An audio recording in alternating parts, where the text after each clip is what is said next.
Hello friends, வணக்கம். எல்லாரும் எப்படி இருக்கீங்க? நீங்கள் இது வரைக்கும் நம்ம சேனலை சப்ஸ்கிரைப் பண்ணாமல் பார்த்துட்டு இருந்தீங்க அப்படின்னா சப்ஸ்கிரைப் பண்ணிட்டு பாருங்கள். கூடவே இருக்கிற பெல் பட்டனையும் ப்ரெஸ் பண்ணிக்கோங்க. இப்போ வாங்க நம்ம கதைக்குள்ளே போயிடலாம். இரவு மணி 12:55 நெருங்கி கொண்டிருந்தது. அந்த பெரிய ஹாஸ்பிட்டலில் நர்ஸாக வேலை செய்யும் தியா ஒரு வயதான பேஷண்ட்டுக்கு தனது அன்பு கலந்த அக்கறையோடு மருந்து கொடுத்து கொண்டிருந்தாள். அந்த வயதான மூதாட்டிக்கு கிட்டத்தட்ட 70 வயது இருக்கும் என்பதால் அவரை இன்னும் கவனமாக கவனித்து கொண்டாள் தியா. மத்தியானம் ஷிஃப்ட் முடிந்து எல்லோருமே வீட்டுக்கு கிளம்பினார்கள். ஆனால் தியா மட்டும் நேரம் போனதே தெரியாமல் அந்த பெண்மணியை கவனித்துக் கொண்டிருந்தாள். நைட் ஷிஃப்ட் நர்ஸ் எல்லோரும் அங்கு வந்ததும் அவர்களிடம் அனைத்து பொறுப்புகளையும் ஒப்படைத்துவிட்டு அங்கிருந்து கிளம்பினாள் தியா. அது 13 மாடிகளை கொண்ட ஒரு பெரிய ஹாஸ்பிட்டல் ஆகும். அந்த சிட்டியிலேயே மிகப்பெரிய ஹாஸ்பிட்டலும் அதுதான். எப்போதும் காலையில் நர்ஸாக வேலை பார்க்கும் தியா தன்னுடைய சக தோழி ஒருத்தி அவளுடைய அண்ணன் திருமணத்திற்கு சென்ற காரணத்தினால் அவளது மத்தியான வேலையை இவள் செய்ய வேண்டிய கட்டாயம் வந்தது. பொதுவாக அவளுக்கு இரவில் அங்கு வேலை செய்வது என்றாலே பயம். அந்த ஹாஸ்பிட்டலில் காலை மாலை இரவு என்று 3 ஷிஃப்ட் இருப்பதால் தியா ஆரம்பத்திலே தனக்கு காலை ஷிஃப்ட் தான் வேண்டும் என்று கூறிவிட்டாள். அதன் அடிப்படையில் இங்கு நர்ஸாக அவள் வேலைக்கு சேர்ந்து 2 வருடங்கள் முடிந்திருந்தது. இதுதான் முதல் முறை அவள் மத்தியான வேலைக்கு வருவது. அதாவது மதியம் 3 முதல் இரவு 11 மணி வரை. அவளுடைய சக தோழிகளில் 2 இரவு டியூட்டி செய்பவர்கள். இரவில் நிறைய அமானுஷ்யமான சம்பவங்களை நாங்க பார்த்திருக்கோம்னு அவர்கள் அவளிடம் சொல்ல அது அவளது மனதில் ஆழமாக பதிந்துவிட்டது. தியா பயந்த சுபாவம் கொண்டவள். அவளுக்கு பெற்றோர் கிடையாது. தன் அண்ணனின் வளர்ப்பில் வளர்ந்தவள். தன் அண்ணனின் திருமணத்திற்கு பிறகு அண்ணியின் கொடுமையில் சிக்கி தவித்தவளுக்கு ஆறுதலாக வந்து சேர்ந்தது அந்த அப்பாயின்மெண்ட் லெட்டர். நர்ஸ் வேலைக்காக அவள் எழுதி போட்ட அந்த அப்பாயின்மெண்ட் லெட்டர் வந்ததும் தன் அண்ணனிடம் கூறிவிட்டு ஊரிலிருந்து கிளம்பி இங்கு வந்து சேர்ந்தாள். சிட்டிக்கு வந்து இந்த ஹாஸ்பிட்டலில் வேலைக்கு சேர்ந்தாள். அதன் பிறகு சில தோழிகள் அறிமுகமானார்கள். எல்லோரும் சேர்ந்து ஒரு பெரிய வீட்டை வாடகைக்கு எடுத்தனர். ஆள் நடமாட்டம் குறைவாக இருக்கும் அந்த பகுதியில் 2 மாடிகளை கொண்ட ஒரு வீடு. எவ்வளவு தேடியும் சிறிய அளவிலான வீடு கிடைக்காததால் அந்த வீட்டிலேயே குடிபுகுந்தனர். அதில் தியா காலை வேலை, அவளது தோழிகளான அபி மத்தியான வேலை மற்றும் நிஷா கலையரசி இருவரும் இரவு வேலை. அபி ஊருக்கு சென்ற காரணத்தினால் அன்று இரவு அந்த பெரிய வீட்டில் இவள் தனியாக தங்க வேண்டிய கட்டாயம். மாடியிலிருந்து இறங்குவதற்காக லிஃப்ட் பட்டனை அழுத்தினாள். அவளது துரதிருஷ்டம் அது அவுட் ஆஃப் சர்வீஸில் இருந்தது. வேகமாக தன்னுடைய கைப்பையை எடுத்துக்கொண்டு வீட்டுக்கு கிளம்புவதற்காக படியிலிருந்து கீழே இறங்கினாள். இரவில் அதிக ஆள் நடமாட்டம் இல்லாத காரணத்தால் ஒவ்வொரு மாடியும் வெறிச்சோடி காணப்பட்டது. அப்போது யாரோ அவளது பின்னால் நடந்து வருவது போல் சத்தம் கேட்டது. அப்படியே நின்றுவிட்டாள் தியா. யாரு பின்னாடி வர்றது என்று மெதுவாக திரும்பி பார்த்தாள். அங்கு யாருமே இல்லை. அவளுக்கு மனதில் பயம் எடுக்க ஆரம்பித்தது. எப்படியாவது பேஸ்மெண்ட்டுக்கு சீக்கிரம் போயிடணும்னு நினைச்சுக்கிட்டே ஒவ்வொரு படியாக இறங்கினாள். 6வது மாடியை கடந்திருப்பாள். அப்போது அவளின் பார்வை மாடி கதவுக்கு வெளியே சென்றது. யாரோ அங்கு நடமாடுவது அவளுக்கு தெரிந்தது. மெதுவாக போய் கதவின் ஓரத்தில் நின்று கண்ணாடி வழியாக அந்த மாடியை பார்த்தாள். யாரோ ஒரு பேஷண்ட் அங்கும் இங்குமாக நடந்து கொண்டிருந்தார். முகத்தை பார்க்க முடியவில்லை. ஆனால் அது ஒரு பெண் என்று மட்டும் தியாவுக்கு தெரிந்தது. யார் இந்த நேரத்துல இப்படி வெளியே நடமாடுறது? நர்ஸ் எல்லாம் என்ன பண்றாங்க என்று மனதில் கருவியவாறே அந்த கதவை திறக்க முயன்றவளுக்கு திடீரென ஒரு சந்தேகம் எழுந்தது. இது மார்ச்சுவரி பிணவரை இருக்கிற மாடிதானே, அப்புறம் எப்படி பேஷண்ட் நடமாட முடியும் என்று மனதில் நினைத்தவாறே அந்த பேஷண்டை எட்டி பார்த்தாள். ஆனால் அந்த பெண்ணை அங்கு காணவில்லை. அதிர்ந்து போன தியா மறுபடியும் ஒரு முறை அந்த மாடியில் தன் பார்வையை அலைய விட்டாள். ஆனால் அங்கு யாருமே இல்லை. திடீரென்று ஒரு வெள்ளை உருவம் தியாவின் முகத்தருகே வந்து நின்றது. இதை சற்றும் எதிர்பாராத தியா பயத்தில் கத்திக்கொண்டே மாடியிலிருந்து வேக வேகமாக இறங்கி ஓடினாள். அவளது நெஞ்சு பயத்தில் வேகமாக துடிக்க தொடங்கியது. எப்படியோ ஒரு வழியாக 2 மாடியை நெருங்கினாள் தியா. ஓடி வந்த காரணத்தால் அதிகமாக மூச்சு வாங்கியது. இன்னும் 2 மாடிதான், பேஸ்மெண்ட் கார் பார்க்கிங் கிட்ட போயிடலாம் என்று நினைத்தவள் மனதில் தைரியத்தை வரவழைத்தபடி அங்கிருந்து மெதுவாக இறங்கினாள். அப்போது அந்த மாடியின் ஒரு ஓரத்தில் யாரோ ஒரு பெண் வெள்ளை நிற உடை அணிந்தவாறு திரும்பி நின்று தேம்பி தேம்பி அழுது கொண்டிருந்தாள். அவளின் நீண்ட முடி காற்றில் பறந்து கொண்டிருந்தது. தியாவுக்கு மேலும் ஒரு அதிர்ச்சி. யார் இது? இந்த நேரத்துல அதுவும் இங்க நின்று ஏன் அழுகிறாங்க என்று நினைத்தபடி அந்த பெண்ணை திரும்பி பார்த்தாள். அவள் தொடர்ந்து அழுது கொண்டிருந்தாள். தியாவின் உள்ளுணர்வு சீக்கிரம் இங்கிருந்து போ என்றது. அவள் அந்த பெண்ணை கவனிக்காமல் அங்கிருந்து வேக வேகமாக இறங்கினாள். ஒரு வழியாக தன் கார் இருக்கும் இடத்துக்கு வந்து சேர்ந்தாள். காரை திறந்து உள்ளே நுழைய போனவளை தடுத்து நிறுத்தியது ஒரு குரல். தியா குரல் வந்த திசையை தேடினாள். அது தனக்கு பின்னாடி இருந்து வருவதை உணர்ந்த தியா திரும்பி பார்த்தாள். அவள் சற்று முன் மாடியில் பார்த்த அந்த உருவம் அவள் பின்னால் திரும்பி நின்று அழுது கொண்டிருந்தது. அவளுக்கு மூச்சை நின்றுவிடும் போலிருந்தது. தயங்கியபடி மெதுவாக அந்த பெண்ணின் தோளில் கை வைத்தாள். திரும்பியதும் அந்த உருவம் அழுகிய முகம், கண்களில் ரத்தம் வழிந்தது, அகோரமாக காட்சியளித்தது. அதை பார்த்து கத்தியபடி அங்கிருந்து ஓடினாள் தியா. அம்மா காப்பாத்துங்க என்று அலறிய அவளது முகத்தில் யாரோ தண்ணீர் தெளித்தார்கள். ஏய் தியா, என்னாச்சுடி என்று கேட்டபடி அவளின் தோழி அவளது முன்னால் நின்றிருந்தாள். அதை கெட்ட கனவில் இருந்து முழித்த தியா அபியை பார்த்தோம் பெருமூச்சு விட்டபடி, அப்போ இதெல்லாம் கனவா என்று கேட்டாள். என்னடி உளர்ற? என்ன கனவு கண்ட? மறுபடியும் பேய் கனவா என்று அபி கடுப்புடன் கேட்டாள். ஆமா அபி, பேய் கனவுதான். பட் இந்த தடவை நம்ம ஹாஸ்பிட்டல்ல ரொம்ப பயங்கரமா இருந்துச்சு. நீ இன்னைக்கு கிளம்பிடுவ, நான் தான் உனக்கு பதிலா போகணும். எனக்கு அதை நினைச்சாலே இப்பவே நடுங்குது. ஏய், நான் ஊருக்கு போக போறேன்னு சொன்ன நாள்ல இருந்து நீ இப்படிதான் பயந்துகிட்டே இருக்க. தைரியமா இருடி. உனக்கு ஒன்று தெரியுமா, ரொம்ப பயப்படுறவங்களை தான் பேய்க்கு ரொம்ப பிடிக்குமா. ஸோ பி கேர்ஃபுல் என்று கூறியபடி தன் துணிகளை எடுத்து பேக்கில் அடுக்கினாள். அவளை முறைத்தபடி படுக்கையில் இருந்து எழுந்த தியா குளியலறைக்கு சென்றாள். அது அவளின் பக்கத்தில் உட்கார்ந்து அழுது கொண்டிருந்தது, யாருக்கும் தெரியாமல். காலை மணி 11 நெருங்கி கொண்டிருந்தது. சரி தியா, மணி இப்பவே 11 ஆகுது. நான் இப்போ போனாதான் இருட்டுறதுக்குள்ள ஊருக்கு போக முடியும். தியா, ஓகேடி, போயிட்டு சீக்கிரம் வந்துடு. ஒரு வாரம் மட்டும்தான் உனக்கு லீவு, அங்கேயே இருந்துடாத. அவளின் தோழி அபி, எதுக்கு தான் நீ இப்படி பயப்படுறியோ? ஒரு வாரம் தானே, நான் திரும்பி வந்துடுவேன். எதையும் நினச்சி பயந்துக்கிட்டு இருக்காத. அது இல்லடி, எனக்கு நைட்டில் வேலை செய்கிறதுனாலே ரொம்ப பயம். எனக்கு இந்த பேய் பிசாசுனா எவ்வளோ பயம்னு உனக்கே தெரியும்ல. அது மட்டும் இல்லாமல் நிஷாவும் கலையரிசியும் அடிக்கடி சொல்லுவாங்க, நைட்டில் நிறைய அமானுஷ்யமான விஷயங்களை நாங்கள் பார்த்துருக்கோம்னு. மறந்துட்டியா? பெருமூச்சு விட்ட அபி, நான் அப்படி எதுவும் பார்த்தது இல்லை தியா. நீ தேவையில்லாமல் பயப்படுற. சரிடி, எனக்கு டைம் ஆச்சு, நான் கிளம்புறேன் என்றபடி அவளிடமிருந்து விடை பெற்றாள். ஓகேடி என்று கூறிவிட்டு தியா தன் காரில் ஏறினாள். திடீரென அவளின் செல்போன் சினுங்கியது. அவளது தோழி அபிதான் அழைத்திருந்தாள்.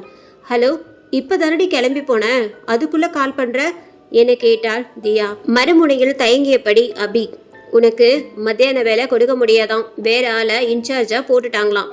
ஸோ இப்போ நைட்டு வேலைக்கு தான் வரணும்னு நம்ம டாக்டர் சொல்றாரு. என்னடி சொல்ற?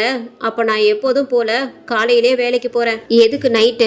அது இல்லதையா, மார்னிங் கூட ஆள் அரேஞ்ச் பண்ணிட்டாங்க. இப்போ நைட்டு தான் ஆள் இல்லையா. ஒரு வாரம் தானே, நான் வந்துட்டேன்னா நீ பழைய மாதிரி மார்னிங் ஷிஃப்டே போயிடு. உன் கூட நிஷாவும் கலையும் வருவாங்க. அதனால உனக்கு எந்த பயமும் வேண்டாம், ஓகேவா?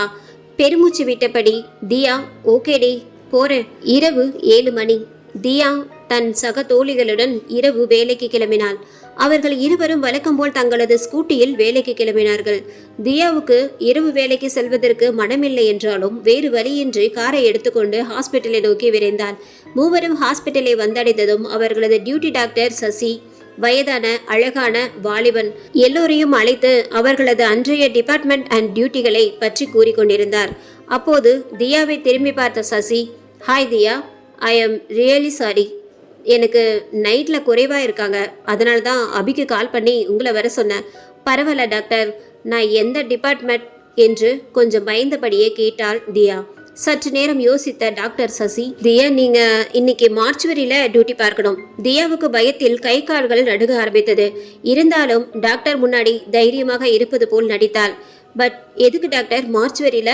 வேற டிபார்ட்மெண்ட் இல்லையா? இன்னைக்கு எல்லா டிபார்ட்மெண்ட்டுக்கும் ஸ்டாஃப் இருக்கு. ஸோ நீங்க அங்க போய் அங்க இருக்கிற, அதாவது இன்னைக்கு இருந்து போன சடலங்களை கணக்கு எடுத்து ரிப்போர்ட் எழுதணும். அதையெல்லாம் நெட்டில் அப்டேட் பண்ணிடுங்க. நீங்கள் மார்ச்சுவரியில் போய் ரிப்போர்ட் எடுத்துட்டு பக்கத்தில் இருக்கிற ரூமுக்கு போயிடுங்க. அங்கேயே நீங்கள் இருக்கிறதுனாலும் ஓகே தான் என்று கூறியபடி லேசாக புன்னகைத்தான் சசி, யாரும் பார்க்காதவாறு. உள்ளூர பயத்தில் நடுங்கினாலும் அவளுக்கு வேறு வழி இல்லை. சரி என்று தலையாட்டிவிட்டு அங்கிருந்து அவள் தோழிகளுடன் கிளம்பினாள். ஏய், உனக்கு ஓகேவா தியா? மார்ச்சுவரியில் நீ போய் ரிப்போர்ட் எடுக்கணும். நீயே ரொம்ப பயப்படுவ. ஆமாண்டி, நாங்கள் வேணும்னா டாக்டர்கிட்ட பேசி பார்க்கட்டுமா? அந்த டிபார்ட்மெண்ட்டில் வேலை செய்கிற ஜெயா அக்காவும் ஒரு வாரம் லீவுடி, அபியும் ஒரு வாரம் லீவு. ஸோ நீ ஒரு வாரம் அங்கே தான் டியூட்டி பார்க்கணுன்னு நினைக்கிறேன். வேணாண்டி, நான் அங்கேயே போய் செய்கிறேன். நான் ஒரு பயந்தாங்கோலேன்னு டாக்டருக்கும் தெரியணுமா? அப்புறம் அவரும் என்னை திட்டுவார். பரவாயில்ல, நான் அங்கே போய் டியூட்டி பார்க்குறேன், ஏதாவதுனா நான் உங்களுக்கு கால் பண்ணுறேன் என்று தியா கூற, அவளின் தோழிகளும் சரி தியா என்று கூறியபடி அங்கிருந்து கிளம்பினார்கள். மார்ச் வரி 6வது மாடியில் இருந்து அங்கு காலையில் ஆள் நடமாட்டம் அதிகமாக இருக்கும். ஆனால் இரவில் நைட்டு செக்யூரிட்டியை தவிர யாரும் அங்கு வரமாட்டார்கள். பட் இரவில் டியூட்டி பார்க்கும் டாக்டர்களின் அறை அந்த மாடியில் கடைசி வரிசையில் இருக்கும். இன்று இரவு டியூட்டி டாக்டர் சசி. அவர் தூரமாக இருந்தாலும் அந்த மாடியிலே அவர் இருப்பது தியாவுக்கு சற்று தைரியத்தை கொடுத்தது. அந்த மார்ச் வரி அறையினுள் மெதுவாக நுழைந்தாள். சுற்றி முற்றிலும் ஒரு முறை பார்த்து கொண்டாள். அங்கு 3 சடலங்கள் துணி போட்டு மூடி வைக்கப்பட்டிருந்தன. அதை ஓரக்கண்ணால் பார்த்தவாறே அங்கிருந்த நாற்காலியில் போய் அமர்ந்தாள். அப்போது பின்னால் இருந்த ஒரு சடலம் தானாக எழுந்து உட்கார்ந்தது. அது அவளுக்கு தெரியவில்லை. அவள் ரிப்போர்ட் எழுதியவாறே எதையோ உணர்ந்தவள் போல் திரும்பி பின்னால் பார்த்தாள். அங்கு எதுவும் இல்லை. அங்கிருந்து எழுந்து போய் அந்த சடலங்களின் கால்களில் கட்டப்பட்டிருந்த பெயர்களையும் அதன் எண்ணங்களையும் ரிப்போர்ட்டில் எழுதினாள். அப்போது திடீரென யாரோ அந்த அறைக்கு வெளியே நடந்து போவது போல் சத்தம் கேட்டது. கதவருகே வந்து எட்டி பார்த்தால் எவரையும் காணவில்லை. அவளுக்கு ஏதோ தப்பாக தோன்றியது. மறுபடியும் வந்து தன் இருக்கையில் அமர்ந்தாள். விளக்குகள் எல்லாம் அணைந்து எரிய ஆரம்பித்தன. அந்த இடமே இருளில் மூழ்க ஆரம்பித்தது. திடீரென அவள் பின்னாடி யாரோ வேகமாக சிரிக்கும் சத்தம் கேட்டது. அவள் மெதுவாக திரும்பி சிரிப்பு சத்தம் கேட்ட திசையில் பார்த்தாள். அது அந்த சடலத்தின் அருகிலிருந்து வந்தது. எழுந்து சென்று அந்த சடலத்தின் மேல் மூடியிருந்த துணியை மெதுவாக அகற்றினாள். அது ஒரு பெண் சடலம். அது எழுந்து உட்கார்ந்து அவளை பார்த்து சிரித்தது. ஐயோ பேய் என்று அலறினாள் தியா. யாரோ தன் தோளில் கை வைத்ததை உணர்ந்த தியா பயத்தில் அவளது கையில் வைத்திருந்த புத்தகத்தை எடுத்து வீசினாள். ஏய் தியா, நான் தான் என்றது அந்த குரல். சற்றென்று திரும்பி பார்த்தவள் அப்படியே அசடு வழிந்தபடி, நீங்களா அரவிந்த்? நான் பயந்தே போயிட்டேன். ஆமா, நீங்க எப்படி இந்த நேரத்துல? அவளின் முன்னால் வந்து நின்றான். அவன் பெயர் அரவிந்த், தியாவின் நண்பன். அவன் அந்த ஹாஸ்பிட்டலில் வார்ட் பாய். வேலைக்கு சேர்ந்து 1 வருடம் ஆகுது. அவனும் தியாவை போல் காலை வேலை செய்பவன். அவனுக்கு தியாவின் மேல் காதல். இருவரும் பழகி 5 மாதங்களுக்கு மேல் இருக்கும். தன்னுடைய காதலை தியாவிடம் சொன்னபோது, எனக்கு இப்போ காதல் பண்றதுக்கெல்லாம் டைம் இல்லை அரவிந்த், நாம பழகி 5 மாசம்தான் ஆகுது. ஸோ எனக்கு டைம் வேணும். இப்போதைக்கு ஃப்ரெண்ட்ஸா பழகலாம். காதல் வந்தா கண்டிப்பா நான் உங்ககிட்ட சொல்றேன். இதுதான் தியாவின் பதிலாக இருந்தது. அன்று இரவு அவனை பார்த்ததும் அதிர்ச்சியில் தியா, அரவிந்த் நீ எப்படி இங்க வந்த? உனக்கும் நைட் டியூட்டியா? அவன் சிரித்துக்கொண்டே, மேடம் நீங்க தான் நைட்டு வேலைக்கு வந்துட்டீங்க, என்கிட்ட சொல்லவே இல்லை. அபிக்கு கால் பண்ணி கேட்டுதான் நானும் நைட்ல ஜாயின் பண்ண. சரி தியா, நீ எதுக்கு அப்படி அலர்ன? அது மட்டும் இல்லாம என்ன எதுக்கு அடிக்க வந்த? ஏன் இந்த கொலவெறி உனக்கு? சற்று முன் நடந்த அமானுஷ்யம் உண்மையா இல்ல தன்னுடைய மனப்பிரமையா என்று தியா தன்னை தானே கேட்டுக்கொண்டிருந்தாள். பிறகு தன்னை சுதாரித்து கொண்டு, அதெல்லாம் ஒன்றும் இல்லை, சும்மாதான். சரி, எனக்காக தான் நைட்ல வேலைக்கு வந்தியா? பின்ன என்னோட காதலிக்கு, ஓ சாரி, என்னுடைய தோழிக்கு பாதுகாப்பு கொடுக்கணும்ல, அதான் உன்னை தேடி வந்தேன் என்று கூறி அவளை பார்த்து கண்ணடித்தான் அரவிந்த்.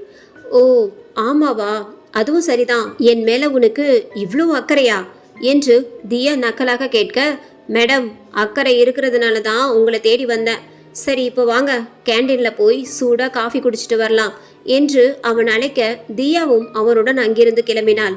அப்போது தூரத்தில் இருந்து அவர்களை பார்த்து கொண்டிருந்த டாக்டர் சசி கோபமாக அங்கிருந்து கிளம்பி தன் அறைக்குள் போய் கதவை சாத்தி கொண்டான். கேண்டீனில் உட்கார்ந்து இருவரும் காஃபியை குடித்தபடி பேசிக் கொண்டிருந்தார்கள்.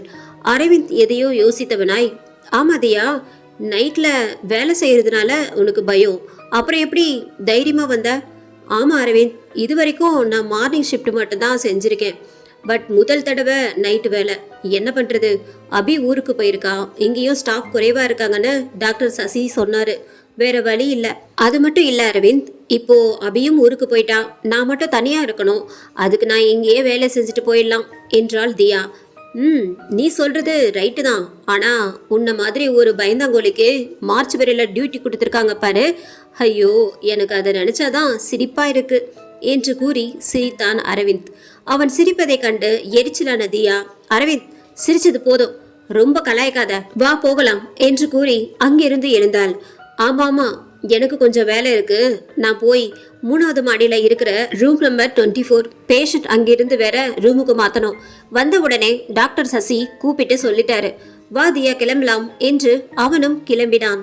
மணி இரவு 11 நெருங்கி கொண்டிருந்தது.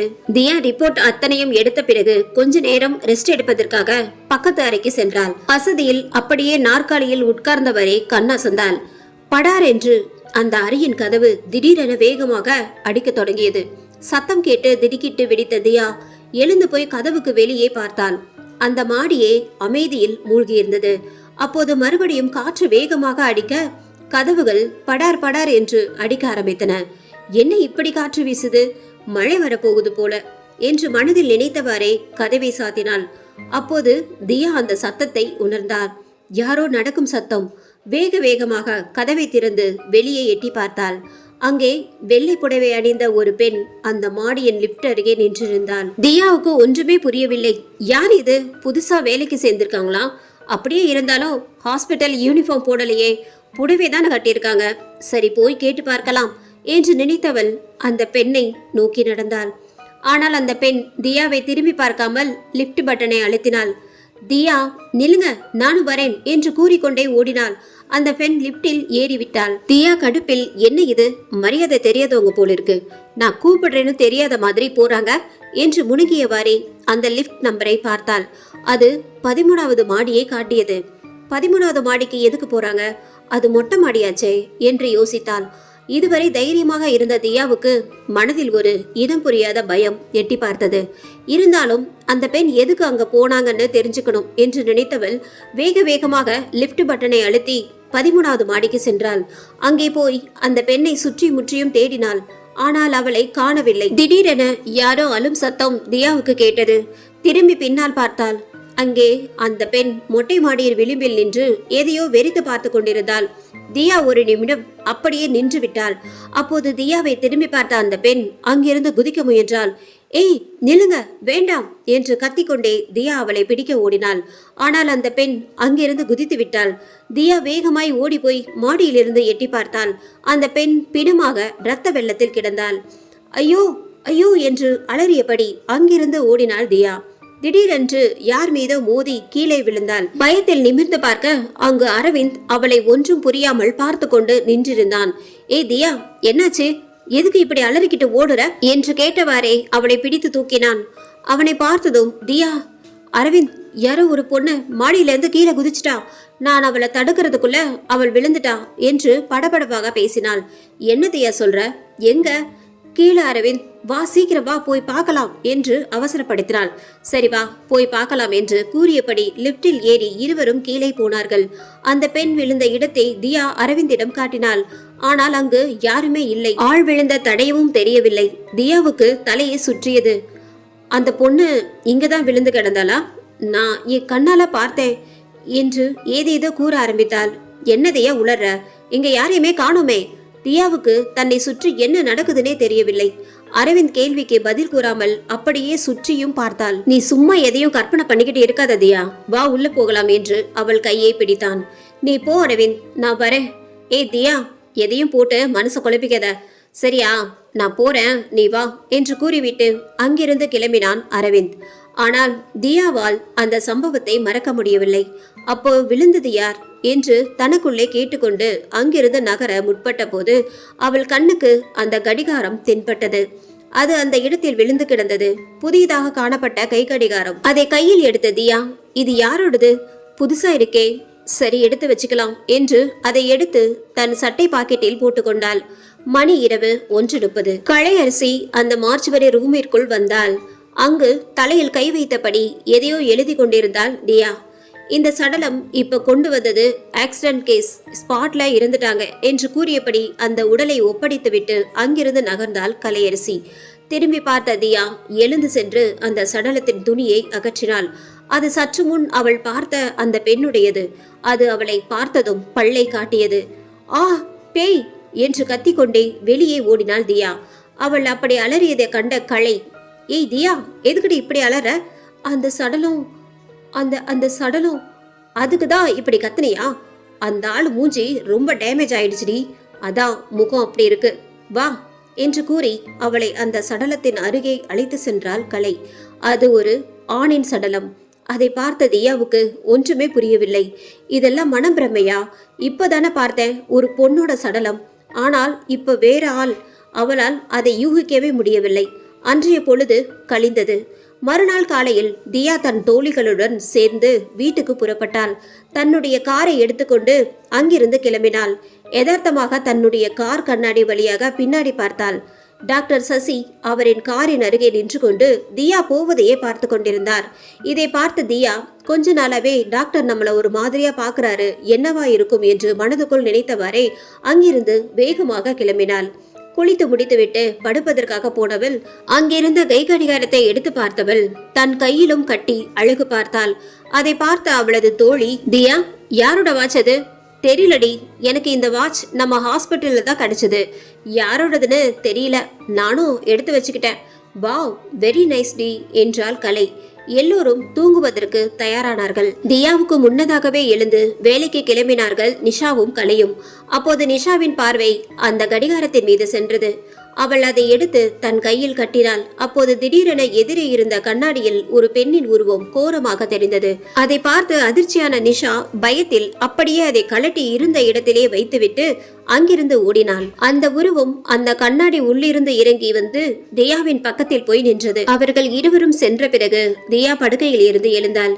கலை, நிஷா என்று இருவரையும் அழைத்தாள். சத்தமில்லை.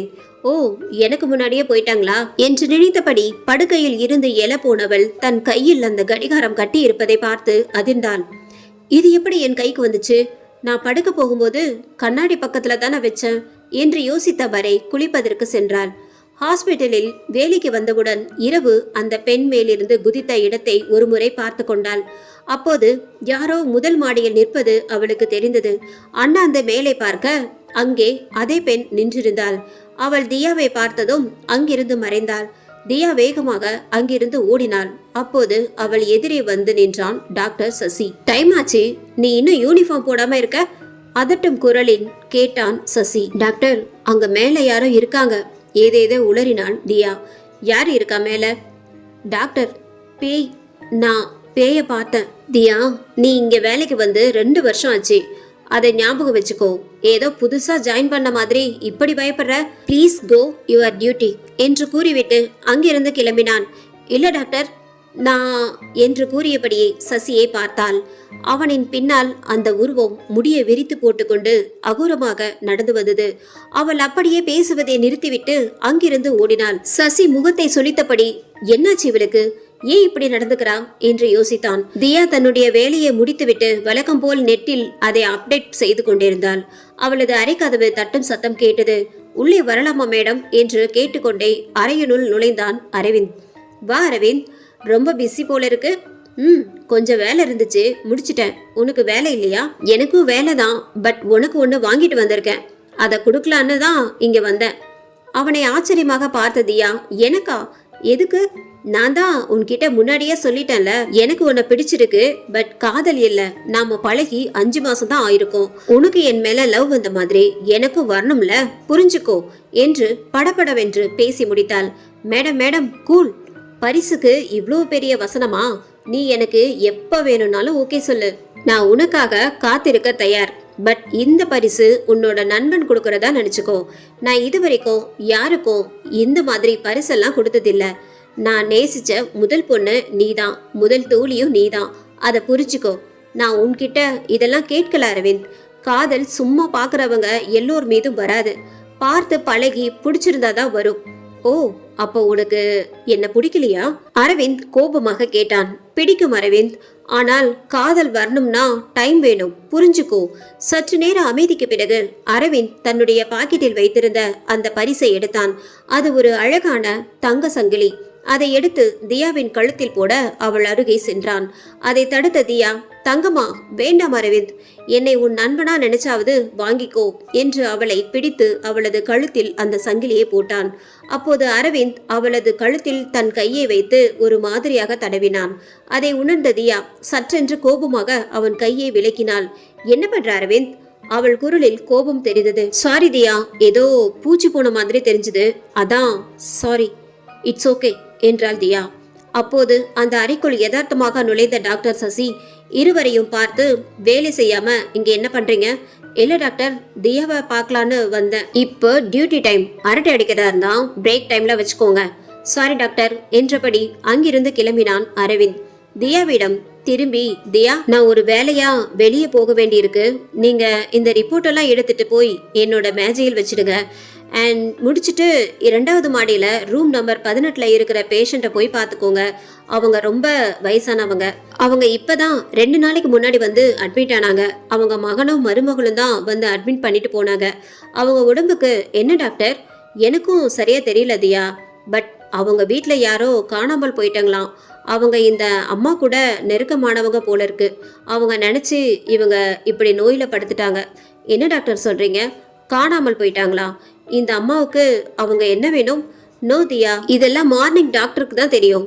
அவங்க மார்னிங் தான் வந்து அட்மிட் ஆயிருக்காங்க. ஸோ எனக்கு இந்த டீட்டெயில்ஸ் மட்டும்தான் தெரியும். தியா, எனக்கு டைம் ஆச்சு, நீங்கள் உங்கள் வேலையை பாருங்க என்று கூறிவிட்டு அங்கிருந்து கிளம்பினான் சசி. தியாவுக்கு சசியை கூறியது வியப்பாக இருந்தது. அவள் ரிப்போர்ட்டை எடுத்துக்கொண்டு சசியின் அறையை நோக்கி சென்றாள். அங்கே அந்த ரிப்போர்ட்டை மேஜையின் மீது வைத்துவிட்டு அவனின் அறையை ஒரு தடவை சுற்றி முற்றியும் பார்த்தாள். அப்போது அவனின் மேஜையின் மேல் இருந்த பேனா உருண்டு வந்து கீழே விழுந்தது. தியா அதை எடுத்து வைப்பதற்காக மேஜையின் அருகே சென்றாள். பேனாவை எடுத்து இருந்த இடத்தில் வைத்துவிட்டு திரும்பிய தியாவின் கண்ணுக்கு அந்த புகைப்படம் தெரிந்தது.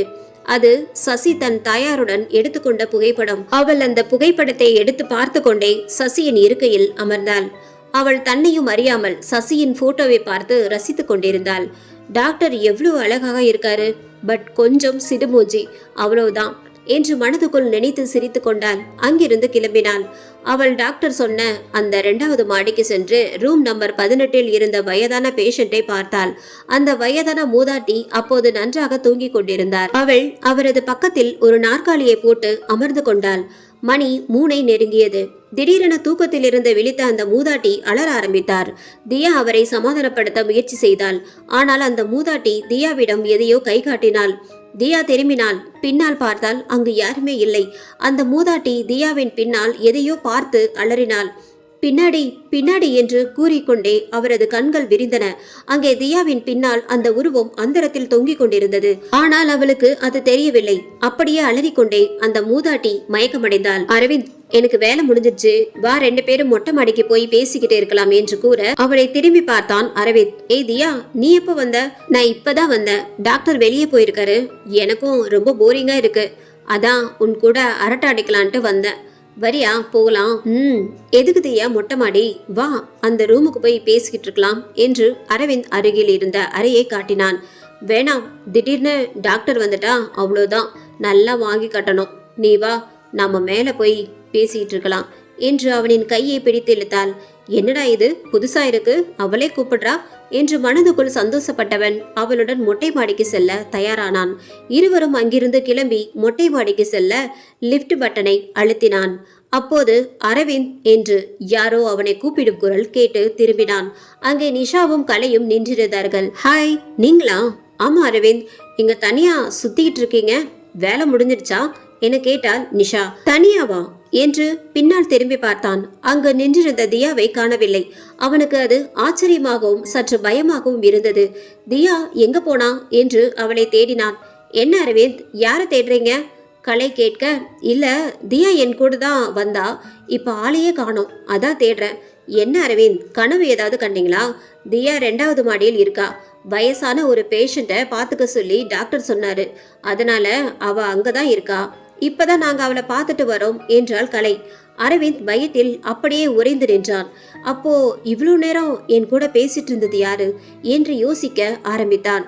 ரொம்ப யோசிக்காதீங்க, அவ 2வது மாடியில இருக்கா, போய் பாருங்க என்று கூறிவிட்டு இருவரும் சிரித்தபடி அங்கிருந்து கிளம்பினார்கள்.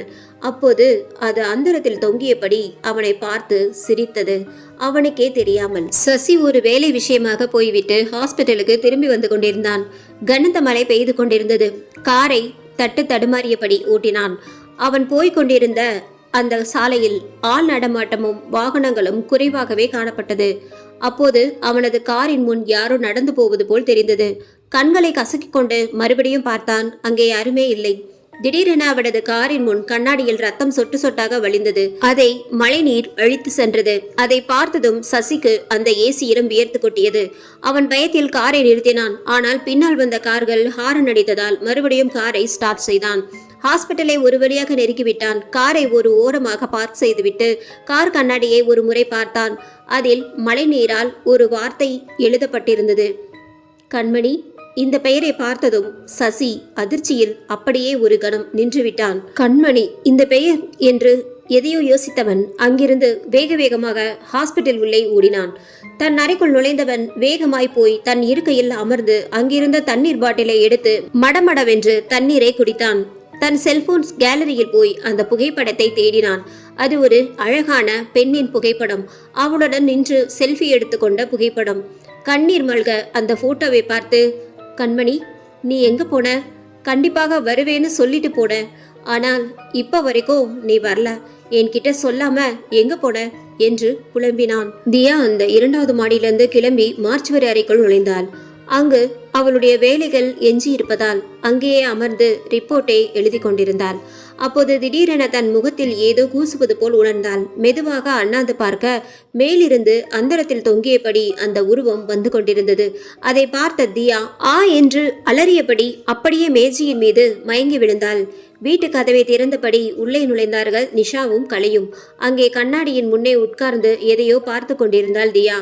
ஏய் தியா, நீ எப்போ வீட்டுக்கு வந்த? நாங்க உன்னை அங்க தேடிக்கிட்டு இருந்தோம். எதுவுமே சொல்லாம வந்துட்ட. தியா எதுவும் பேசாமல் அமைதியாக இருந்தாள். இருவரையும் திரும்பி பார்க்கவில்லை. நிஷா அவளின் அருகே சென்று பார்த்தாள். அவள் அந்த கண்ணாடியே வெறித்து பார்த்து கொண்டிருந்தாள். இருவருக்கும் எதுவுமே புரியவில்லை. என்னாச்சு இவளுக்கு என்று நினைத்தவாறே கண்ணாடியை பார்த்தார்கள். அதில் தியாவின் முகம் தெரியவில்லை. ஒரு கணம் ஆடிப்போன இருவரும் அப்படியே 2 அடி பின்னால் நகர்ந்தனர். தியா தியா என்று அவளை கத்தி அழைத்தனர். பின்னாடி இருந்து ஏய் 2 பேரும் இப்பதான் வந்தீங்களா என்று கேட்டபடியே தியா பாத்ரூமிலிருந்து வெளியே வந்தாள். அவளை பார்த்ததும் இருவருமே பயத்தில் கத்தினார்கள். தியா நீ நீ என்று கேட்டபடியே கண்ணாடியின் அருகே பார்த்தனர். அங்கே தியாவை காணவில்லை. என்னடி, நான் குளிக்க போனேன், உடம்பு கொஞ்சம் சரியில்லை, அதான் சீக்கிரமே கிளம்பி வந்துட்டேன்.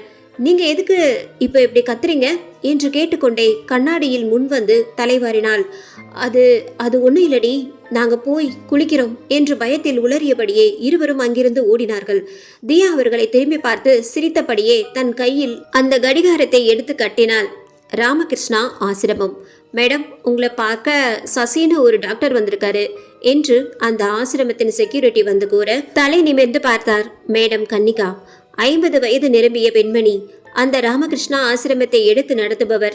கம்பீரமான பேச்சு, அழகான முகம் என்று அவருக்குரிய தோற்றத்தில் காணப்பட்டார். எஸ், வர சொல்லுங்க நாகா என்று உத்தரவிட்டார் கன்னிகா. சிறிது நேரம் கழித்து சசி அவரது அறைக்குள் நுழைந்தான்.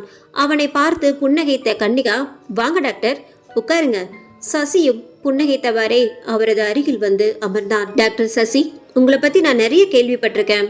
நிறைய ஆசிரமத்துக்கு நன்கொடையெல்லாம் கொடுத்து உதவி இருக்கீங்க. இந்த காலத்துல உதவி செய்யறதுக்கெல்லாம் மனசு வேணுங்க தம்பி என்று அவனை பாராட்டி பேசினார். அதெல்லாம் பெரிய விஷயமே இல்லைம்மா. அப்போ என் தங்கச்சிக்கு 16 வயசு. எதிர்பாராத ஒரு விபத்துல இருந்து போயிட்டான். அவளுக்கு சோசியல் சர்வீஸ் செய்யறது ரொம்ப விருப்பம். நான் டாக்டருக்கு படித்தேன். அவளுக்கு இந்த படிப்பு மீது எல்லாம் ஆர்வமே இல்லைம்மா. நான் படித்து முடித்த பிறகு கஷ்டப்படுற நிறைய பேருக்கு என்னால் முடிஞ்ச உதவிகளை செய்யணும். பண உதவி இல்லாமல் கஷ்டப்படுற ஆசிரமங்களை தேர்ந்தெடுத்து அவங்க எல்லாருக்கும் உதவணும்னு நொடிக்கு ஒரு தடவை சொல்லுவா. பட் அவளே எங்களை விட்டுட்டு போயிட்டா. பணம் இருந்து என்னமா பண்ணுறது? அம்மாவையும் அப்பாவையும் பழைய நிலைமைக்கு கொண்டு வரவே ரொம்ப நாள் ஆச்சு. அதுக்கு பிறகுதான் நான் முடிவு பண்ணேன், என் தங்கச்சி ஆசையை நான் நிறைவேற்றி வைக்கணும்னு. அவள் ஆசைப்பட்ட மாதிரி ஆசிரமங்களுக்கு என்னால் முடிஞ்ச நன்கொடைகளை கொடுத்துட்டு வரேன். கூடிய சீக்கிரமே அவள் பேரில் ஒரு ஆசிரமம் ஆரம்பிக்கலான்னு இருக்கேம்மா என்றான் சசி. நல்ல விஷயம் தம்பி, உங்கள் தங்கச்சி ஆசைக்காக நீங்கள் இதெல்லாம் செய்கிறீங்க. கடவுள் உங்கள் கூட எப்போதும் துணையாக இருப்பார். கண்மணியும் இங்கே இருக்கிறப்போ உங்களை பற்றி அதிகமாக பேசுவா. உங்கள் தங்கச்சி எப்படியோ அப்படியே தான் இந்த பொண்ணும். அம்மா அப்பா இல்லாத பொண்ணு குழந்தையா இருக்கும்போது யாரோ கொண்டு வந்து இங்கே சேர்த்தாங்க. அவளுக்கென ஒரு வயசு வரும்போது நாங்கள் இங்கேருந்து அவளை அனுப்பிதான் ஆகணும் தம்பி. ஆனால் அடிக்கடி இங்கே ஓடி வந்துடுவா. இங்கே இருக்கிற பிள்ளைங்களுக்கு தேவையானதெல்லாம் வாங்கி தருவா. ஆனால் இப்போ ஒரு வாரமா அவள் இங்கே வர்றது இல்லை தம்பி. அவளோட ஃபோனுக்கும் ட்ரை பண்ணி பார்த்தோம், கிடைக்கல. என்ன சொல்கிறீங்கம்மா? அவள் இங்கேயும் வரலையா? அவள் வீடு எங்கே இருக்குன்னு உங்களுக்கு ஏதாவது தெரியுமா? என்ன தம்பி, ஏதாவது பிரச்சனையா? எனக்கு அவ எங்க தங்கி இருக்கான்னு தெரியாது. ஆனா என்கிட்ட ஒரு முக்கியமான விஷயம் சொல்லணும். அதை சொல்லிட்டு நான் உங்களை என் வீட்டுக்கு கூட்டிட்டு போறேன்னு சொன்னான். அதுக்கப்புறம் ஒரு நாள் எனக்கு கால் பண்ணி நான் டாக்டர் சசியை பார்க்க போறேன், நம்ம ஆசிரமத்துக்கு அவரை நன்கொடை கொடுக்குறேன்னு சொன்னாருன்னு சொன்னான். அதுக்கப்புறம் அவகிட்ட இருந்து எந்த போனும் வரல தம்பி என்று கூறி முடித்தார் கன்னிகா. சசி சிறிது நேர அமைதிக்கு பிறகு, அவ என்ன பார்க்க வந்தாளா இல்லையான்னு எனக்கு தெரியலமா. அன்னைக்கு நான் ரொம்ப பிஸி. ஆனா எனக்கு அவ 5 தடவை கால் பண்ணியிருந்தா. வேலையா இருந்ததுனால போனை எடுக்கல. அதுக்கப்புறம் கால் பண்ண கிடைக்கல. சரி பரவாயில்லம்மா, அவ எங்க போயிருந்தாலும் உங்களை தேடி கண்டிப்பா வருவா. அப்ப என்கிட்ட சொல்லுங்க என்று கூறி ஒரு குறிப்பிட்ட நன்கொடையை அவரிடம் கொடுத்துவிட்டு அங்கிருந்து கிளம்பினான் சசி. எங்க தான் போயிருப்பா அவ என்று யோசித்தபடி அங்கிருந்து கிளம்பினான் சசி. 7 மணிக்கு வேலைக்கு செல்வதற்காக படுக்கையில் இருந்து எழுந்த கலை எதையோ பார்த்து ஆ என்று கத்தி அலறினாள். அவள் அலறுவதை பார்த்த நிஷாவும் திடுக்கிட்டு எழுந்தாள். அங்கே தியா தன் படுக்கையில், அதுவும் அந்தரத்தில் தொங்கிக் கொண்டிருந்தாள். அந்த கட்டில் அந்தரத்தில் தொங்குவதை கண்ட கலையும் நிஷாவும் பயத்தில் கத்தி கொண்டே அங்கிருந்து ஓடினார்கள். அவர்களால் அதை நம்பவே முடியவில்லை.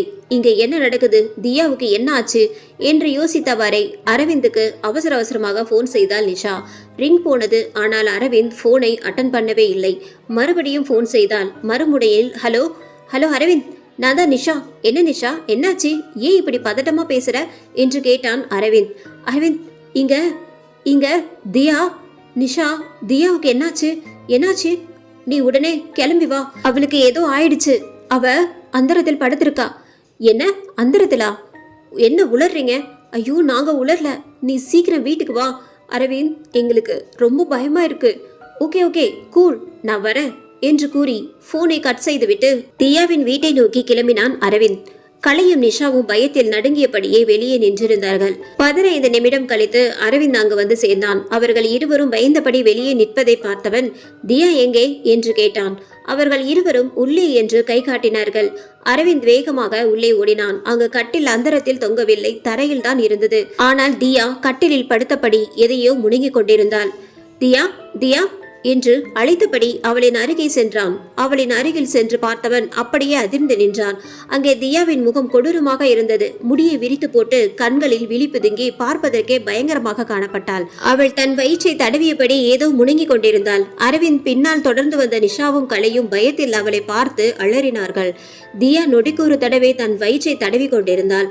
இதை பார்த்த அரவிந்த் ஏதோ யோசித்தவனாய் அங்கிருந்து வேகமாய் வெளியே ஓடினான். பின்னாலேயே இவர்கள் இருவரும் சென்றார்கள். இங்க என்ன நடக்குதுன்னு சத்தியமா எனக்கு புரியல. தியாவுக்கு என்னாச்சு என பதட்டமாக கேட்டாள் கலை. பயப்படாதீங்க, அவளுக்கு என்னாச்சு, எதுக்கு இப்படிலாம் நடந்துக்கிறான்னு எனக்கும் புரியல. அவகிட்ட போகவே பயமா இருக்கு. ஆனா அவ வித்தியாசமா நடந்துக்கிறத பார்த்தா இது ஏதோ காத்து சேட்டையோட வேலையாதான் இருக்கும்னு தோணுது. என்ன அரவிந்த் சொல்ற? அப்படின்னா அவளுக்கு பேய் பிடிச்சிருக்கோன்னு சொல்றியா என்று கேட்டாள் நிஷா. அப்போது திடீரென தியா சிரிக்கும் சத்தம் கேட்டது. இது கண்டிப்பாக அதோட வேலையா தான் இருக்கும். நீங்க 2 பேரும் இங்கே இருங்க, நான் போய் எனக்கு தெரிஞ்ச ஒரு மந்திரவாதியை கூட்டிட்டு வரேன் என்று கூறிவிட்டு அங்கிருந்து கிளம்பினான் அரவிந்த். கருப்பு ஆடை அணிந்து தலையை வாரி கட்டிக்கொண்டு கையில் சில பொருட்களை ஏந்தி கொண்டு அங்கு வந்து சேர்ந்தார் அந்த மந்திரவாதி. அவர் தியாவின் வீட்டு வாசலில் கால் வைத்ததும் ஆங்காங்கே நெருப்புகள் எரிய ஆரம்பித்தது. ஏதோ மந்திரங்களை வாயில் முணுமுணுத்தவர் கையில் இருந்த திருநீரை வாசலில் தூவினார். எரிந்து கொண்டிருந்த நெருப்பு திடீரென மாயமாக மறைந்தது. வீட்டை ஒரு முறை ஏறெடுத்து பார்த்த அந்த மந்திரவாதி அரவிந்த் பக்கம் திரும்பி, ஏதோ ஒண்ணு என்னை உள்ளே வரவிடாமல் தடுக்க பாக்குது, யாரும் பயப்படாம என் பின்னாடி வாங்க என்று சாமியார் கூறிக்கொண்டே வீட்டினுள் நுழைந்தார். அவரை தொடர்ந்து மற்றவர்களும் பின்னாடியே சென்றனர். உள்ளே நுழைந்தவர் தியாவின் அருகில் சென்று அவளை கூர்ந்து கவனித்தார். பிறகு எதையோ உணர்ந்தவர் தன் கையில் இருந்த ஒரு தீர்த்த நீரை எடுத்து அவள் தலையில் தெளித்தார். அந்த தீர்த்த நீர் தலையில் பட்டதும் தியா படுக்கையில் இருந்து எழுந்து என்று அலறினாள். அவள் முகம் பயங்கரமாக மாறத் தொடங்கியது. அங்கிருந்த பொருட்கள் எல்லாம் தானாக கீழே விழுந்து உடைந்தன. எல்லோரும் பயத்தில் நடுங்கினார்கள். அரவிந்த் அந்த மந்திரவாதியிடம், சாமி, தியாவுக்கு என்னாச்சு, எதனால இப்படி நடந்துக்கிறா, இந்த பொண்ணு உடம்புல ஒரு ஆத்மா புகுந்திருக்கு என்று அவர் சொல்ல எல்லோரும் அவரை அதிர்ச்சியாக பார்த்தார்கள். நிஷா நடுங்கியபடியே, சாமி, ஆத்மாவா, எப்படி? அவ ரொம்ப பயந்த சுபாவம் உள்ள பொண்ணு சாமி, அவளை எப்படியாவது காப்பாத்தாங்க என்று கை கூப்பியபடி கேட்டாள். இந்த பொண்ணு உடம்புல இருக்கிறது சாதாரண ஆத்மா இல்லம்மா, 2 உசுறு. அதாவது அந்த பொண்ணு கர்ப்பமா இருக்கும்போது இறந்து போயிருக்கா. ஐயோ சாமி, அப்போ தியாவை காப்பாற்ற முடியாதா என்று பதறினான் அரவிந்த். தம்பி, வேலை செய்கிற இடத்துல தான் இந்த ஆத்மா இந்த பொண்ணை தொடர்ந்து வந்திருக்கு. அது ரொம்ப உக்கிரமா இருக்கு. இந்த நிலைமையில அதை இங்கிருந்து நிரந்தரமா விரட்ட முடியாது. எதனால் இந்த ஆத்மா இந்த பொண்ணு உடம்புல வந்துச்சு, என்ன காரணம், இதெல்லாம் தெரியணும்னா வர 30ஆம் தேதி அம்மன் கோயிலுக்கு இந்த பொண்ணை கூட்டிட்டு வாங்க. அங்க நான் பிரத்யேக பூஜை எல்லாம் ஒன்று செஞ்சு நிரந்தரமா அந்த ஆத்மாவை அழிச்சிடுறேன் என்று கூறினார் அந்த மந்திரவாதி. அதை கேட்ட அரவிந்த் சற்று கோபமாக, சாமி, நீங்க என்ன சொல்றீங்க?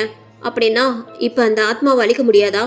எதுக்கு 30ஆம் தேதி வரை காத்திருக்க சொல்றீங்க? இந்த ஆத்மாவால தியா உயிருக்கு ஆபத்து வந்துருச்சுன்னா? தம்பி, நல்லா புரிஞ்சுக்கோங்க. இந்த உலகத்துல நிறைவேறாத ஆசையில இருந்து போனவங்க தங்களோட அந்த ஆசைகளை நிறைவேற்றி கொள்ள மனித உடலை தேடுவாங்க. அப்படிதான் இந்த ஆத்மாவும் தியாவோட உடலுக்குள்ள புகுந்திருக்கு. அது மட்டும் இல்லாம இந்த பொண்ணு பயந்த சுபாவம் உள்ளவன்னு சொல்றீங்க. ரொம்ப பயப்படுறவங்க உடம்புக்குள்ளதான் இந்த ஆத்மாக்கள் சட்டுன்னு புகுந்துடும். அப்படிதான் இந்த பொண்ணுக்கும் நடந்திருக்கு. இந்த மாதிரி கர்ப்பிணி ஆத்மாக்கள் ரொம்ப உக்கிரமா இருக்கும். அதுக்கான முறையான பூஜைகளை செஞ்சுதான் அதுங்களை விரட்ட முடியும். இப்ப நான் அந்த ஆத்மாவை தற்காலிகமாக அந்த பொண்ணு உடம்புல இருந்து வெளியேற்ற முயற்சி பண்றேன். தற்காலிகமாவா சாமி? அப்போ திரும்ப அந்த ஆத்மா வருமா? கலை சொல்ல, அதோட ஆசை நிறைவேறாம இருக்கிற பட்சத்தில் கண்டிப்பா அது தேடி வரும்.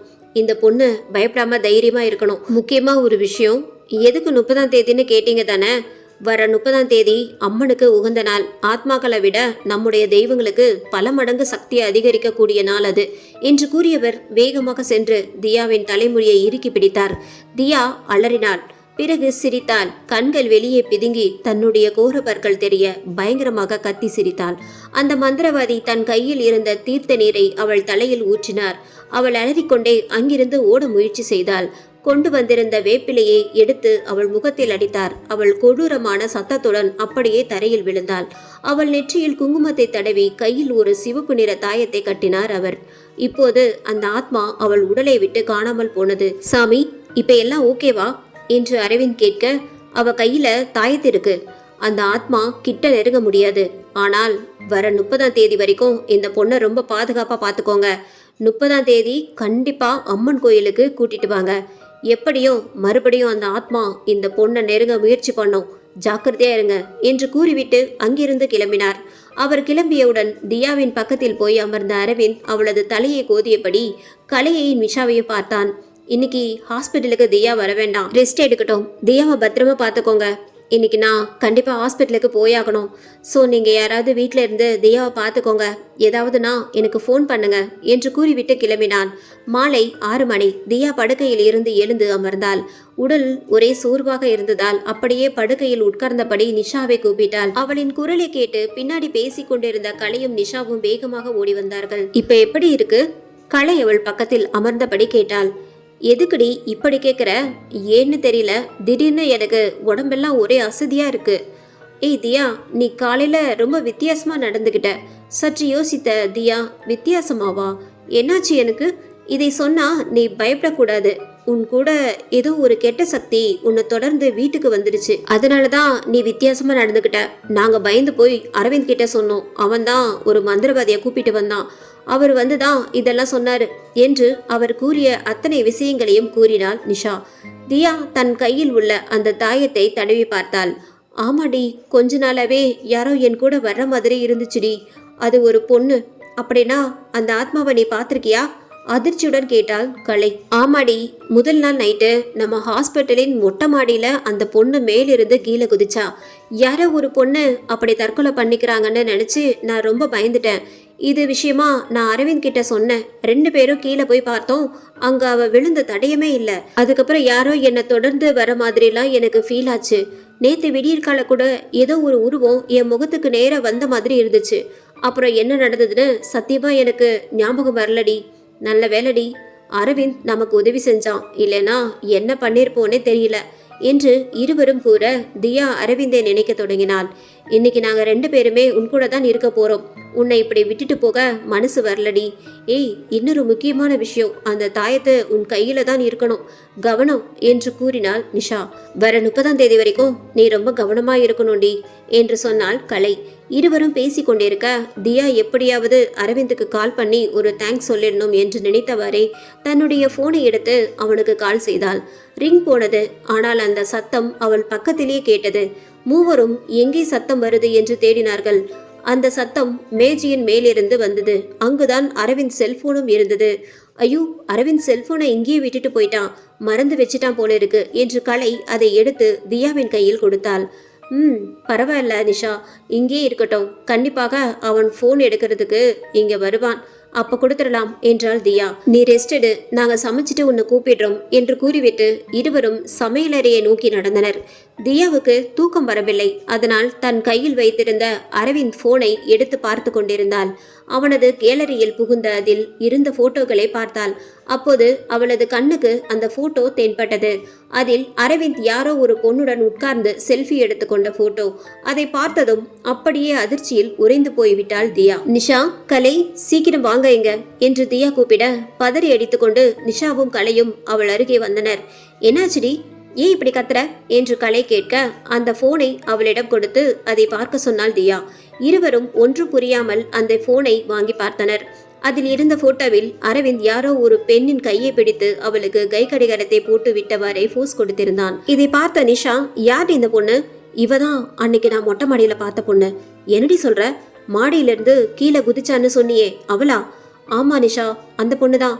அது மட்டும் இல்ல, அவ கையில உள்ள கடிகாரம் இப்போ நான் கையில் கட்டி இருக்கிறது என்று தன் கையை தூக்கி காட்டினாள். அதை பார்த்து அதிர்ந்த இருவரும், அப்படின்னா அந்த பொண்ணு இப்போ உயிரோட இல்லையா? இவளுக்கும் அவனுக்கும் என்ன உறவு?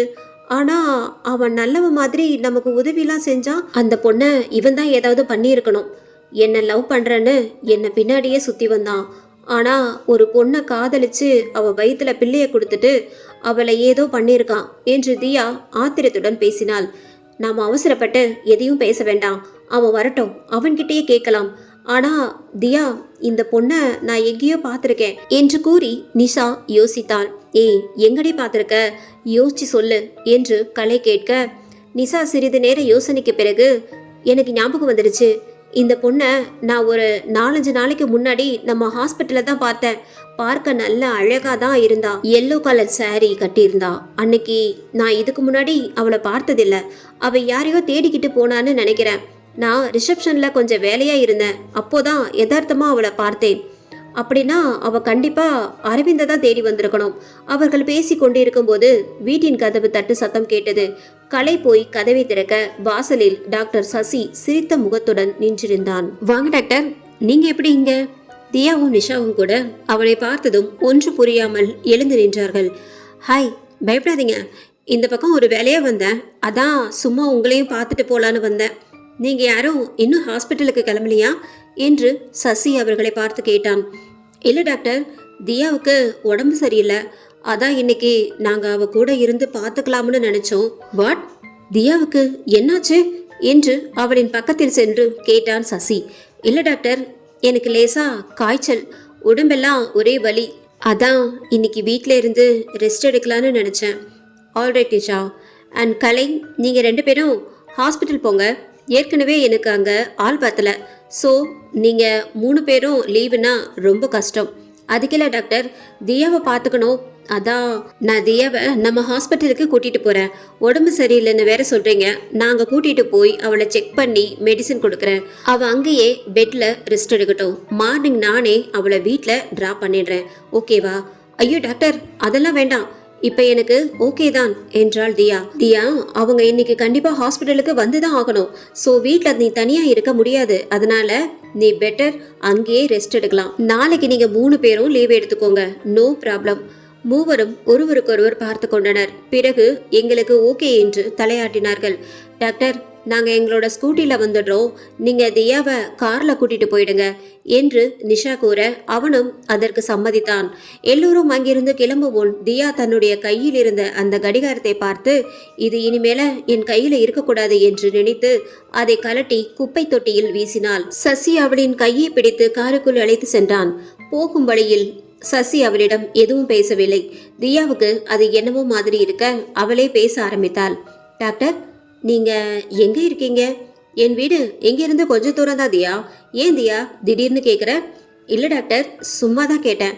உங்களுக்கு கல்யாணம் ஆயிடுச்சா என்று தயங்கியபடி கேட்டாள் தியா. ஏன் தியா தயங்குற? நீ தாராளமா என்கிட்ட மனசு விட்டு பேசலாம். இது வரைக்கும் இல்லை, இனிமேல யோசிக்கணும். வீட்டில் சீக்கிரம் என்னை கல்யாணம் பண்ணிக்க சொல்றாங்க. பார்க்கலாம், ஒரு நல்ல பொண்ணு இருந்தா சொல்லு தியா என்று கிண்டலா கேட்டான் சசி. அவன் மேல் ஒரு நல்ல அபிப்பிராயம் இருந்ததால் அவன் அப்படி சொன்னதும் தியாவின் முகத்தில் கவலை தெரிய ஆரம்பித்தது. அதை சசியும் கவனிக்க தவறவில்லை. அவள் மௌனமாக இருப்பதை பார்த்த Sasi, Diya, are you okay? Yes doctor, I am okay என்று சற்று சலிப்பாக கூறினாள் தியா. அவர்களின் கார் அமைதியான ஒரு சாலையில் போய்கொண்டிருந்தது. தியா என்று கூப்பிட்டான் சசி. சொல்லுங்க டாக்டர், நீ என்ன கல்யாணம் பண்ணிக்கிறியா? சசி திடீரென அப்படி ஒரு கேள்வியை கேட்டதும் அதிர்ச்சியில் பேச்சு வரவில்லை தியாவுக்கு. அவனை ஆச்சரியமாக பார்த்தாள் தியா. டாக்டர், என்ன சொல்றீங்க? ஆமா தியா, நான் உன்னை கல்யாணம் பண்ணிக்க ஆசைப்படுறேன். நான் உன்னை காதலிக்கல, பட் எனக்கு உன்னை பிடிச்சிருக்கு என்று சசி தன்னுடைய ஆசையை கூறினான். தியாவுக்கு என்ன பதில் சொல்றதுனே தெரியாமல் தயங்கினாள். பட் டாக்டர், அரவிந்தோ என்னை லவ் பண்றான்னு சொன்னான். அவன்கிட்ட நான் கொஞ்சம் டைம் கேட்டிருக்கேன்.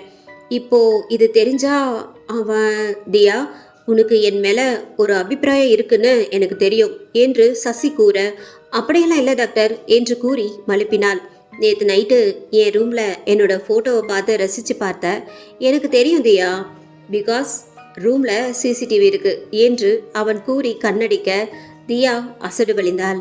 நீ என்னை பத்தி அடிக்கடி உன் தோழிங்க கிட்ட பேசியிருக்க. நான் அதை நிறைய தடவை கேட்டிருக்கேன். உனக்கு ஒன்று தெரியுமா? நீ என்னை பார்க்க ஆரம்பிச்ச அப்புறம்தான் என் கண்ணுக்கு நீ வித்தியாசமா தெரிஞ்ச.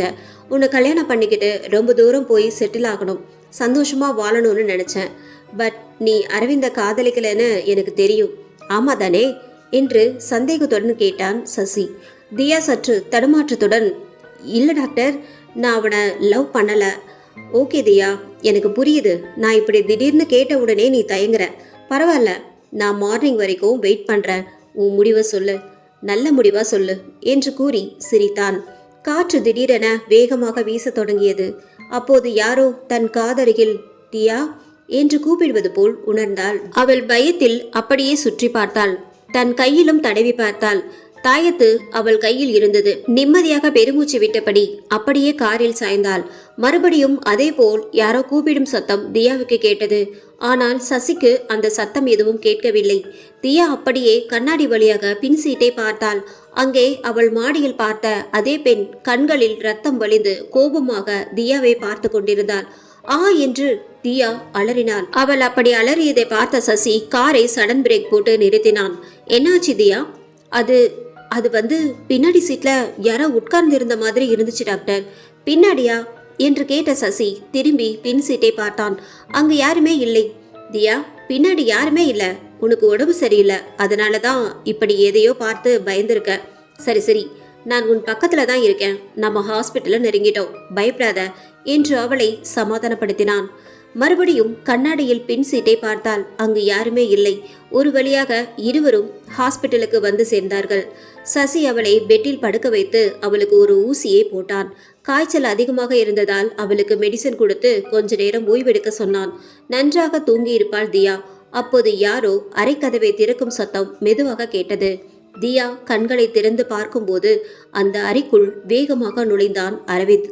ஏய் நீயா, எதுக்கு இங்க வந்த என்று கோபமாக படுக்கையில் இருந்து எழ முயற்சி செய்தாள் தியா.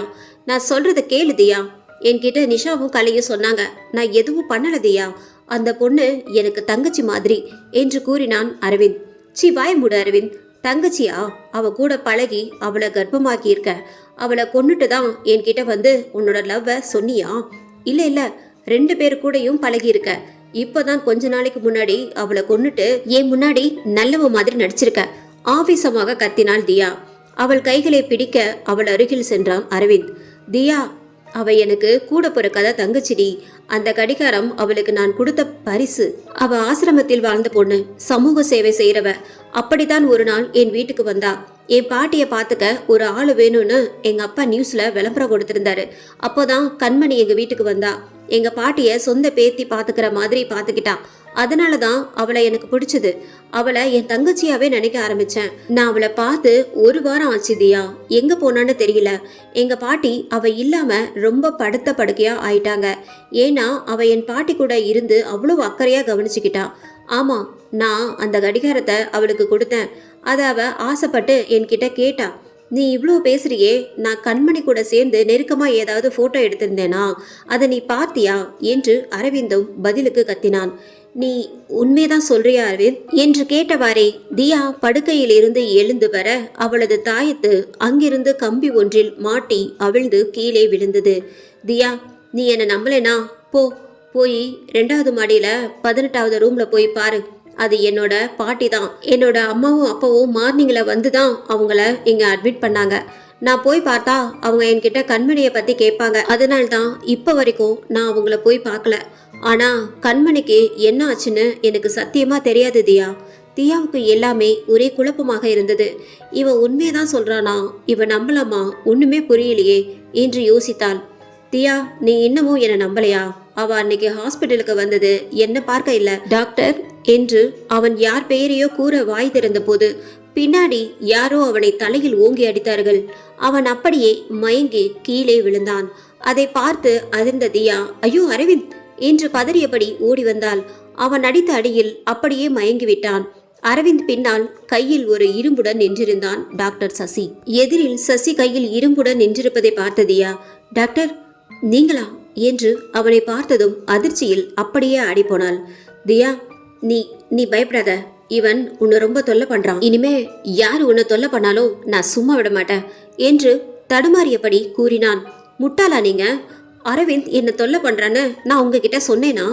எதுக்கு தேவையில்லாம அவனை மண்டையில் அடிச்சிங்க என்று கண்கள் கலங்கியவரை அரவிந்தின் அருகே ஓடி வந்தாள் தியா.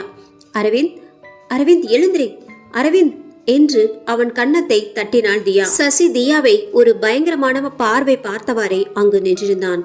தியா தன்னுடைய கன்னத்தில் தட்டியதும் லேசாக கண்களை திறந்த அரவிந்த் அவளது கைகளை பிடித்து கொண்டு, தியா, டாக்டர் சசியை பார்க்கதான் கண்மணி அன்னைக்கு ஹாஸ்பிட்டலுக்கு வந்தா என்று மெதுவான குரலில் கூறிவிட்டு அப்படியே மயங்கினான்.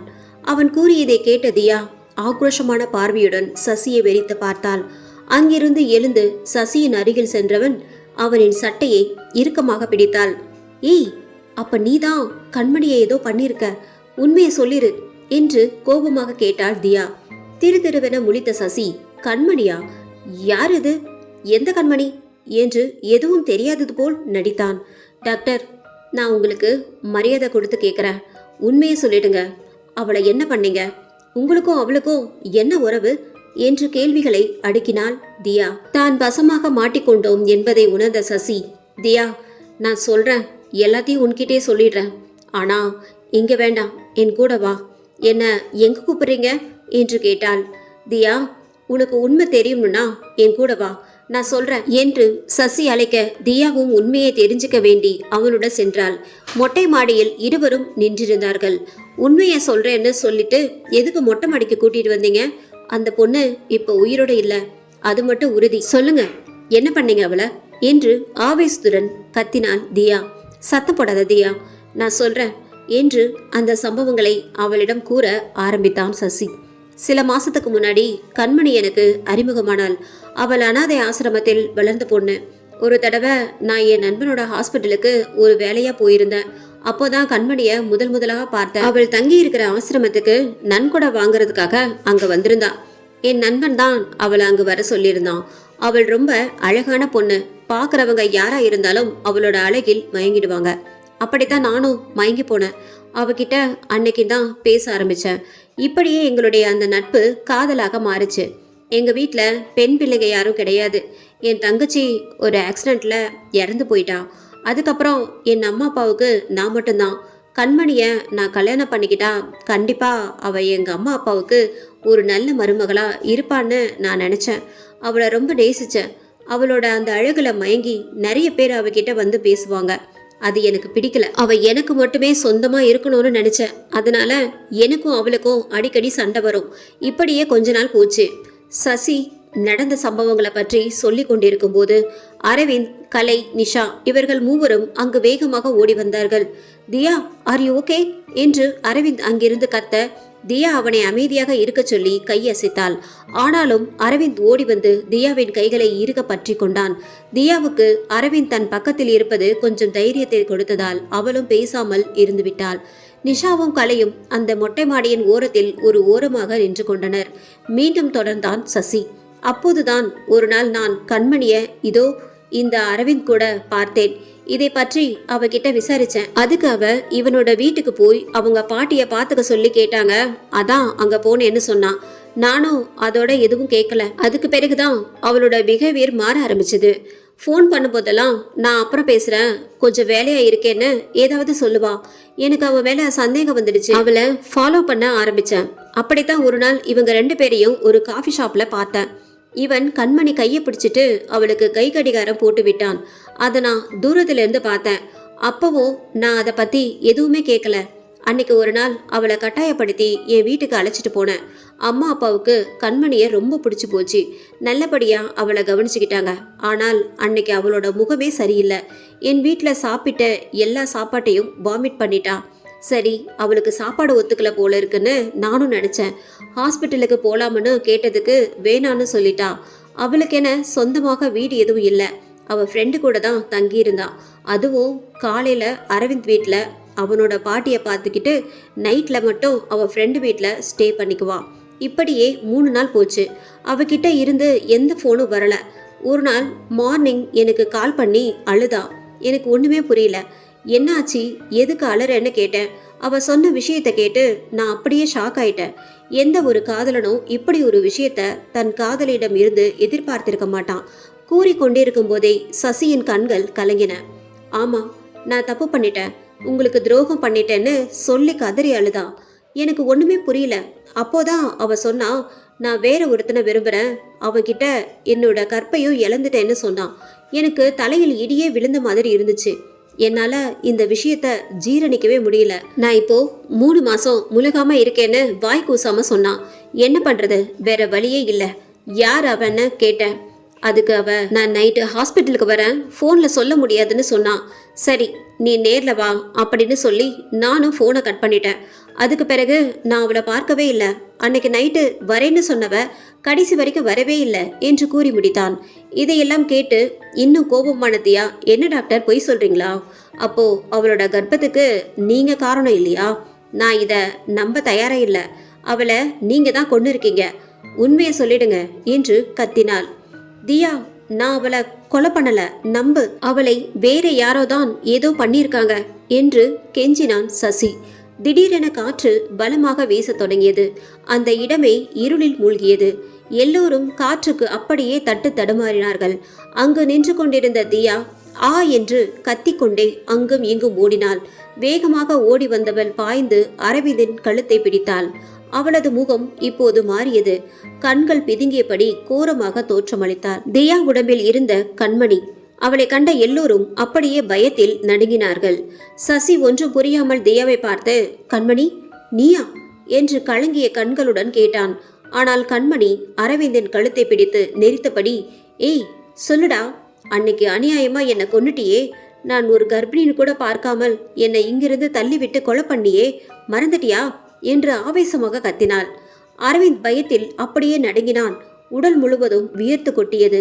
சொல்லிடுறேன், என்னை தயவு செய்து விட்டுடு கண்மணி என்று கெஞ்சியபடி அன்று நடந்த எல்லாத்தையும் ஒன்று விடாமல் கூறினான். உன்னுடைய கர்ப்பத்துக்கு நான் தான் காரணம், டாக்டர் சசி இல்ல. உன்னை ஆசை வார்த்தை பேசி மயக்கி என்னுடைய ஆசைக்கு இணங்க வச்சுட்டேன். எனக்கு எந்த அழகான பொண்ணுங்களை பார்த்தாலும் அவங்கள எப்படியாவது வளைச்சி போட்டு என்னுடைய ஆசைக்கு இணங்க வைக்கணும்னு தான் நினைப்பேன். அப்படித்தான் நீயும். அன்னைக்கு நைட்டு நீ ஹாஸ்பிட்டலுக்கு வந்த, எனக்கு ஒன்றுமே புரியல. அதான் உன் பின்னாடியே வந்தேன். யாருக்கும் தெரியாம மொட்டை மாடிக்கு கூட்டிட்டு போனேன். எதுக்கு இங்க வந்தேன்னு நான் கேட்டதுக்கு நீ டாக்டர் சசிய நான் பார்க்கணும்னு சொன்னேன். நம்மளோட விஷயத்தை பற்றி அவர்கிட்ட சொல்லி அவருக்கு பண்ண துரோகத்துக்கும் சேர்த்து மன்னிப்பு கேட்கணும்னு சொன்னேன். அதுக்கு நான் உன்னை கல்யாணம் பண்ணிக்க முடியாது, நான் வேற ஒரு பொண்ணை விரும்புறேன், ஏதோ தப்பு நடந்துருச்சு, இதை அப்படியே யாருக்கும் தெரியாம மறைக்க சொன்னேன். ஆனா நீ என் பேச்ச கேட்கல. அதான் ஆத்திரத்தில் உன்னை இந்த மொட்டை மாடியில இருந்து கீழே தள்ளி விட்டு கொலை பண்ண, யாருக்கும் தெரியாம. உன்னுடைய உடலை ஹாஸ்பிட்டல் பின்னாடி புதைச்சிட்டேன். என்னை மன்னிச்சிட கண்மணி, தெரியாம தப்பு பண்ணிட்டேன் என்று கண்களை மூடியபடி வேக வேகமாக கூறி முடித்து கண்களை திறந்தான் அரவிந்த். அங்கு அவனை எல்லோரும் கொலை வெறியில் பார்த்து கொண்டிருந்தார்கள். அவன் எதிரே கண்மணியை காணவில்லை. மாறாக தியா அவனை சுட்டரிக்கும் விழிகளால் பார்த்து கொண்டிருந்தாள். பலார் என்று அவன் கன்னத்தில் ஓங்கியிருந்த தியா, அப்போ நீதான் அந்த கொலையை பண்ணியா? வெட்கமா இல்லையா உனக்கு? சி, நல்லவன் மாதிரி நடிச்சு எங்க எல்லாரையும் ஏமாத்திருக்க. உன்னால நான் டாக்டரை சந்தேகப்பட்டுட்டேன். ஒழுங்கா நீ பண்ண தப்ப ஒத்துக்கிட்டு போலீஸ்ல போய் சரண்டர் ஆயிடு என்று தியா கூற, அரவிந்த் அப்படியே வேகமாக வந்து அவளது கழுத்தை வளைத்து பிடித்தான். டேய், அவரோட கழுத்திலிருந்து கையை எடுடா என்று சசி அவரின் அருகில் செல்ல கலையும் நிஷாவும் கூட பதறினார்கள். ஆனாலும் அரவிந்த் அதையெல்லாம் கேட்கவில்லை. முடியாது, என்கிட்ட வந்தீங்க தியா உயிரோட இருக்க மாட்டா என்று கூறி அவளது கழுத்தை நெரித்தான். தியாவுக்கு மூச்சு முட்டியது. அப்போது தியாவின் உடல் வேகமாக ஆடத் தொடங்கியது. டேய் என்று கத்தியபடி அவள் உடலுக்குள் புகுந்த கண்மணி அரவிந்தின் கழுத்தை பிடித்து மொட்டை மாடியிலிருந்து கீழே தள்ளினாள். ஆ என்று அலறிக்கொண்டே விழுந்த அரவிந்த் அங்கேயே இறந்து போனான். தியா அப்படியே மயங்கி கீழே விழ நிஷாவும் கலையும் ஓடி வந்து அவளை தாங்கி பிடித்தார்கள். கண்மணியின் அந்த ஆத்மா சசியின் பக்கம் திரும்பி, நான் உங்களுக்கு செஞ்ச துரோகத்துக்கு தான் எனக்கு இந்த தண்டனை, என்னை மன்னிச்சிடுங்க சசி என்று கூறி அழுதாள். சசியும் கண்களில் வழிந்த நீரை துடைத்தபடி அவளை ஏக்கத்துடன் பார்த்தான். அந்த ஆத்மாவும் அங்கிருந்து மறைந்தது. 30ஆம் தேதியன்று சசி உட்பட எல்லோரும் மந்திரவாதி சொன்ன அந்த அம்மன் கோவிலுக்கு சென்று அம்மனின் அருளை பெற்று நல்லபடியாக வீடு திரும்பினார்கள். அதுக்கு பிறகு என்ன, சசியோட காதலை நம்ம தியாவும் ஏத்துக்கிட்டாங்க. கதை முடிஞ்சது சார். கேட்கவே ரொம்ப நல்ல த்ரில்லிங்கா இருக்கு. இந்த படத்தில் நடிக்க எனக்கு முழு சம்மதம். ஆமாம், நான் இந்த ஹாரர் மூவில ஹீரோ. அப்போ மற்ற கேரக்டர் எல்லாம் என்று கேட்டான். அந்த படத்தில் நடிக்க ஒத்துக்கொண்ட அரவிந்த். இந்த எபிசோடு உங்களுக்கு பிடிச்சிருந்தது அப்படின்னா நம்ம சேனலை மறக்காம சப்ஸ்கிரைப் பண்ணுங்க, லைக் பண்ணுங்க, ஷேர் பண்ணுங்க. நன்றி, வணக்கம்.